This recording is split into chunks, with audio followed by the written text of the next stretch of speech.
Կենտրոնի եթերը շարունակում է անցուդարձը, եկել ենք միասին ու կարճ ամփոփելու օրվա կարևոր իրադարձությունները Հայաստանից ու աշխարհից բարի երեկո։ Խորհրդարանում առանց իշխանության են անցել քաղբանտարկյալների թեմայով լսումները։ Գլխավոր դատախազը չի մասնակցել, ասել են զբաղված է։ Իսկ Ալեն Սիմոնյանը մի պահ լսումներին հետևել է լրագրողների օթյակից։ Նաև բազմաթիվ հարցերի է պատասխանել, հայտարարելով, որ մեր երկրում ընդդիմություն չկա։ Այսօր օրակարգը քաղաքական թելադրում է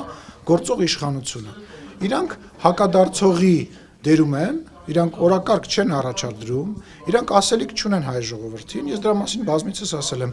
մենք Հայաստանի Հանրապետության քաղաքացուն ինչ-որ բան ենք առաջարկում, վատ բան ենք առաջարկում, լավ բան ենք առաջարկում, քննադատելի բան ենք առաջարկում, ընդդիմությունը ասում է թուրք դավաճան հողատու, այս արդեն 5 տարի է, ու ասում է, էլ ինչ ասում, չգիտեմ, նույնիսկ օրինակ չեմ կարողանում, ինչ է ասում ընդդիմությունը, խնդրում եմ ասեք, որն է օրակարգը, արժանապատիվ խաղաղություն, ասենք այդ կենացներ ինչ-որ բան, թող իրենց հետաքրքիր է, հեսա քարոզարշավը սկսվելու է, լավ արդեն 5 տարի ասում են, հեսա ընտրություններ է գալու, լավա չեն ասում, պահանջում ենք 2026 թվականին, մի քանի անգամ գնացել է, լավա չեն ասում, պահանջում ենք 2026 թվականին հունիսի 7-ին ընտրություններ, այո, այդ օրակարգը, ինչ են, ասածները ինչ է։ Լսումներին նաև նախկին վարչապետ Հրանտ Բագրատյանն էր մասնակցում, նրա խոսքով իշխանությունը փորձում է տալ Տիգրանաշենը, դա պետք է կասեցնել։ Օրինակ ասում է, քյարքին պիտի տանք, սահմանազատում չարած։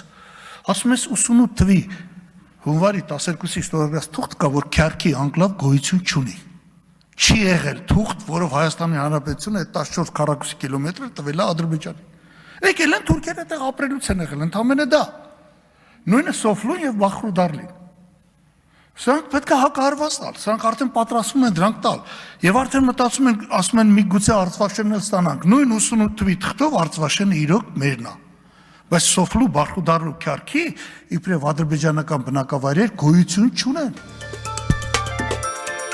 Հապկից դուրս գալու հարց Հայաստանի արտգործնախարարության օրակարգում չկա, խորհրդարանում հայտարարել է փոխարտգործնախարարը։ Հապկ հաջորդ գագաթնաժողովը նոյեմբերի 27-ին է Ղրղստանում։ Ինչն է խանգարում դուրս գալ, որ ոչ մի բան Հայաստանը այս կառույցում չի ուզում անել, չի խանգարում, չի օգնում, չի մասնակցում։ Ո՞րն է պատճառը, որ դեռ հապում եք մենք։ Այս փուլում մեր քաղաքականությունն այդպիսին է։ Ես հավելում չէի անի դրա մասին, այսինքն հայտարարված քաղաքականություն այն ինչ որ նշեցի։ Պատճառ կա մնալու, ուզում ենք հասկանալ, պատճառը ո՞րն է, որ դեռ հապաղում ենք, մնում ենք։ Այդ քաղաքականությունը հանրությանը չի բացահայտվում, ո՞րն է պատճառը։ Եթե հավելյալ դիրքորոշումներ կամ քայլեր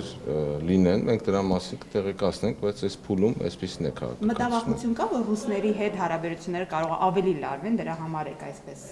ոչ այստեղ եք, ոչ այնտեղ եք։ Մենք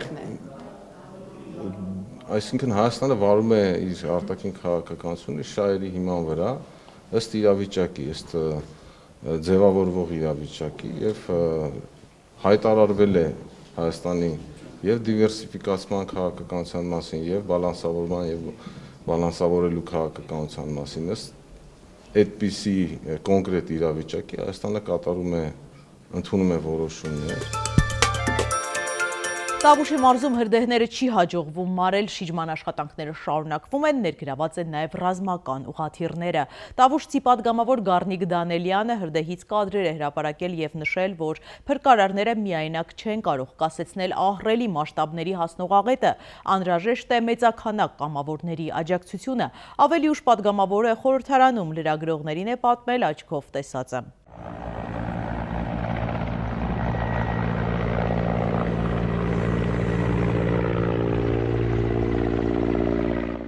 Այն օջախները, որ կան, դրանք իրար հետ այդքան էլ կապված չեն, օրինակ նույն Կազաչի հանդամաս տարածքի այրվելը եւ այն հատվածում, որ ես էի ոլորանների մոտին, բավականին իրարից հեռու են, ասենք այդ օջախները, որ կան, տարբեր օջախներ են եղել։ Անմեղության կանխավարկածը չխախտելով եւ չեմ ուզում հիմա գնահատականներ տան, որովհետեւ շատ նախնական կլինի եւ կարող է եւ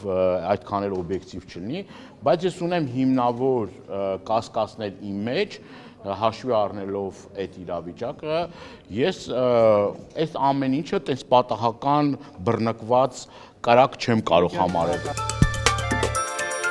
Իսկ համացանցում կադր է տարածվել, որտեղ Հրդեհի վայրում Դիլիջանի քաղաքապետն է ծխախոտը ձեռքին։ Հատիս լեռան գագաթին կառուցվող աշխարհում ամենաբարձր Հիսուս Քրիստոսի արձանի կառուցմանն է Ինստագրամում անդրադարձել լրագրող հրապարակախոս Անի Քոչարը, նա ևս բազմաթիվ կամավորների հետ բարձրացել է լեռան գագաթ եւ մասնակցել հիմնարկեքին։ Անդրադառնալով տարաբնույթ մեկնաբանություններին, Քոչարը նշել է, որ քրիստոնեությանը տուրք մատուցելով եւ տիրոջ արձանը վեր խոյացնելով չի ստացվում, որ արձանն ենք երկրպագում։ Ոչ արձանը, ոչ սրբապատկերները եւ ոչ մի նյութական բան չեն պաշտում եւ երկրպագում։ Նյութականացված հոգեվոր մշակույթը պաշտամունքի համար չէ, այլ մշակութային կոթող եւ ժառանգություն, ընդգծել է Քոչարը։ Հայաստանը սառեցրել է հնդկական տեժար մակնիշի կործանիչների ձեռքբերման գործարքը, այս մասին գրել է իսրայելական Երուսալիմ Post պարբերականը։ Ըստ այդ պարբերականի Հայաստանն այդ քայլին է գնացել Դուբայի ավիավթարից հետո։ Նորվեգիան հյուսիսային ծովի տակ գործարկել է աշխարհում առաջին ստորգետնյա ածխածնի պահեստարանը։ Արդյունաբերական օբյեկտներում որսված ածխաթթու գազը սեղմվում եւ ծովում տեղափոխվում է Նորվեգիայի տերմինալ։ Այնուհետև այն մոտավորապես 26 կիլոմետր խորության վրա գտնվող ստորջրյա խողովակաշարերով ուղարկվում է հյուսիսային ծովի հատակին գտնվող Ավրորա ստորգետնյա պահեստարան։ Առաջարկում եմ միասին թերթել մամուլի էջերը։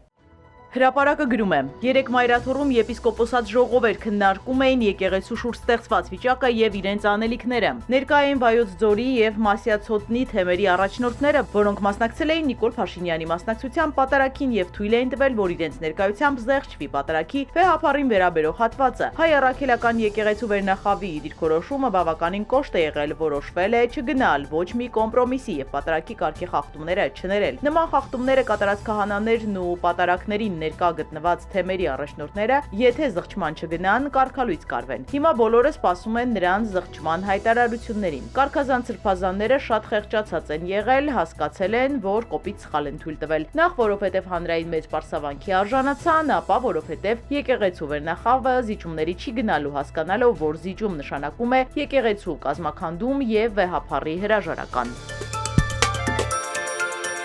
Հրապարակում նաև կարդում ենք, չնայած թե Հովանավանքում, թե Թալինում եւ Արարատում պատարակների մասնակիցների թիվն ավելի մեծ է եղել, քան Վայոց ձորի Խաչիկ համայնքում, սակայն կան տեղեկություններ, որ Նիկոլ Փաշինյանը հատկապես գոհ է Վայոց ձորի պատարակից։ Եվ հիացած է դրա գլխավոր կազմակերպիչ Վահագն Արսենյանով, Վայոց ձորի մարզպետով, ասում են իր գոհունակությունը չի էլ թաքցրել, դա պայմանավորված է նրանով, որ հենց Վայոց ձորում էր, որ առաջին անգամ հայ առաքելական եկեղեցու թեմի առաջնորդ մասնակցեց իդեմս Վայոց ձորի թեմի առաջնորդ Աբրահամ Սրբազանի։ Եկեղեցի իշխանություն հակամարտությունում սա Փաշինյանը համարում է լուրջ հաղթանակ եւ հենց այդ պատարակից հետո Օվերտոնի պատուհանը բացվեց ու այլ սրբազաններ էլ սկսեցին մտածել ճամբարափոխության մասին եւ անգամ վեհապարին ամեն ինչով երախտապարտ Մասյացոտնի թեմի առաջնորդ Գևորգ Սրբազանը գնաց Պարակտիչ պատարակին մասնակցելու, իսկ Վայոց ձորի թեմի առաջնորդին պատարակին բերելու հարցում ասում են որոշակի դեր է խաղացել նորանշանակ մարզպետը, որը Սերժ Սարգսյանի վաղեմի մտերիմ Աշոտ Արսենյանի որդին է։ 2021 թվականի նախընտրական քարոզարշավի ժամանակ Արսենյանները Վայոց ձորում դեռ հյուրընկալում էին Սերժ Սարգսյանին եւ կրտսեր Արսենյանն անգամ ներկա էր քարոզարշավին։ Ուշագրավ է, որ Մասյացոտնի առաջնորդն էլ է որոշակիորեն կապված ՀՀԿ-ի հետ։ Նա Մասիսի կալանավորված քաղաքապետ Դավիթ Համբարձումյանի մտերիմն է եւ մեծապես նրան է պարտական թեմի առաջնորդ դառնալու համար։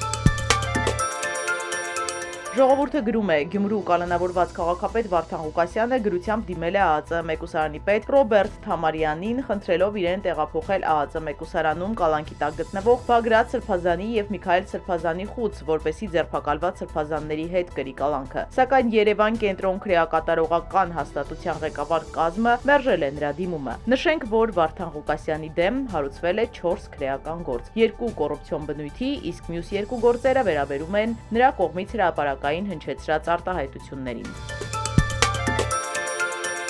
Հրապարակը գրում է. պետական ծառայողների հետ համաժողովի ժամանակ Փաշինյանը խոսել է պետական ապարատի արդյունավետությունից եւ առաջարկել, որ ներկաներն էլ արտահայտվեն։ Մեծ մասը աշխատավարձերի բարձրացման հարցի մասին է խոսել։ Հավաքից հետո նա ենթականերին հրահանգ է իջեցրել, ուսումնասիրել, հաշվարկներ անել, թե ինչքան կկարողանան եկող տարվանից բարձրացնել պետական ծառայողների աշխատավարձերը։ Դա ներկայացրել է իբրև քաղծառայողների կողմից ձևակերպված պահանջ, սակայն ակնհայտ է, որ ընտրությունների շեմին մոտ 8000 մարդու փորձ փորձում են իրենց կողմը գրավել։ Իսկ ապարատում կարծում են, որ վաղուց կարող էին իրենց աշխատավարձերը բարձրացնել, եթե վերևներում միլիոնավոր դրամների աշխատավարձեր եւ պարգևավճարներ չբաժանեին։ Դոնալդ Թրամփը ներում է շնորհել գոհաբանության օրվա հնդկահավին։ Պատրաստ ես Գոբել, սա շատ կարևոր է, դու իսկապես ներում ես ստացել, ասել է Թրամփը հնդկահավին։ Այնուհետև ներում ստացած հնդկահավը Սպիտակ տանը պատասխանել է լրագրողների հարցերին։ Praise the Lord. Praise the Lord. There you go. Մելանիա Թրամփն անձամբ ընդունել է Սպիտակ տան գլխավոր տոնածառը, որը բերվել է Միչիգանից։ Եղևնին կտեղադրվի Սպիտակ տան կապույտ սրահում։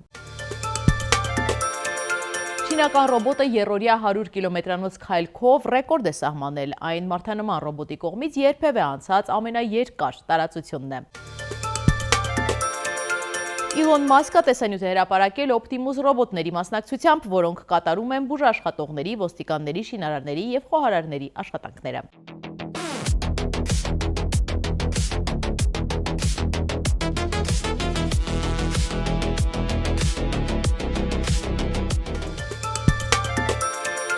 Սիրելի հետևորդներ, եկեք կատարենք մի քանի պարզ քայլ մեր YouTube-յան ալիքը զարգացնելու համար։ Ձեզանից մի քանի վայրկյան է պահանջվելու, հավանում եք այս հաղորդաշարը և բաժանորդագրվում։